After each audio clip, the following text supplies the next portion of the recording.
Welcome to my first vegetable garden. This is part one of a two-part series. I'm going to show you how to start peas in these peat trays. This is basically pressed peat moss pressed into starting containers. Typically I use plastic containers like this. I prefer these type of containers. I don't like the peat moss pressed containers except for starting peas. They have a really good value for starting your peas just like this. There are lots of different kinds of peas you can plant. That's really up to you, and I have videos that explain what the different types of peas are. One interesting thing real quick, these are my sugar snap peas. These are from 2012. If you fold up your seeds, keep them in a dark place, and really don't let them dry out or get too warm, they will last for more than 1 year, so you can save money. And this is an 80% germination rate.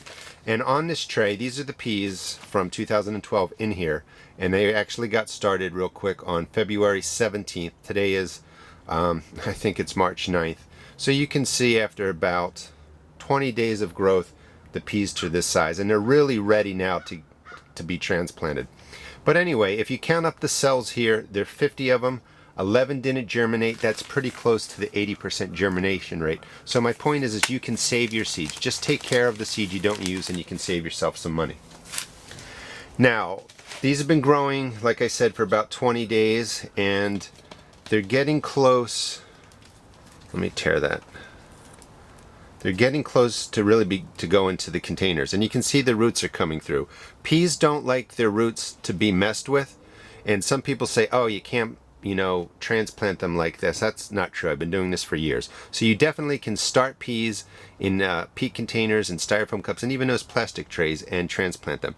Now the reason you do this is because right now my outdoor garden, the raised beds and the containers are frozen solid. So I'd have to wait another week for them to thaw out, then plant my peas, and then before you know it, it's 4 or 5 weeks have gone by. By starting these indoors, I'm going to have peas really, really early.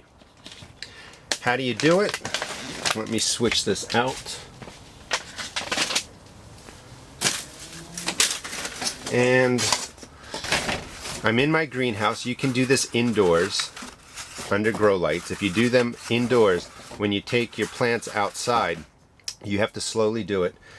Slowly transition them to the outdoors, and that's called acclimation. And the reason that you have to do that is because the plants aren't used to the sun, the cold weather, the wind, and they just really have to get used to that. So all you're going to do is fill up your peat pots or your peat cells, and then you're going to just press down to get to about the center, to about here of the peat pot.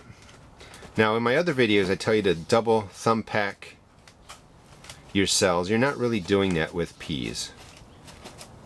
You just want to get them to about the middle of the cell. Really just press it down.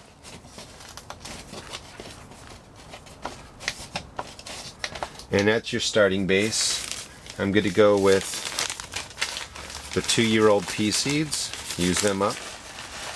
I'll also show you videos of how to plant these directly out into containers. Actually, I have a video on that, and or into your raised beds, and different styles you can do. So you can see 1 pea seed dropped into each cell. You're only doing 1 seed in this case. Other times I talk about putting more than 1 seed.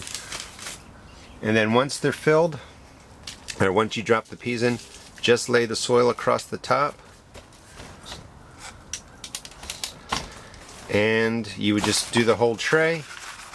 Again, I always recommend that you bottom water. So you'd fill the tray up to about here, let the water absorb up, and in about, let's see, what do we say, 20 days?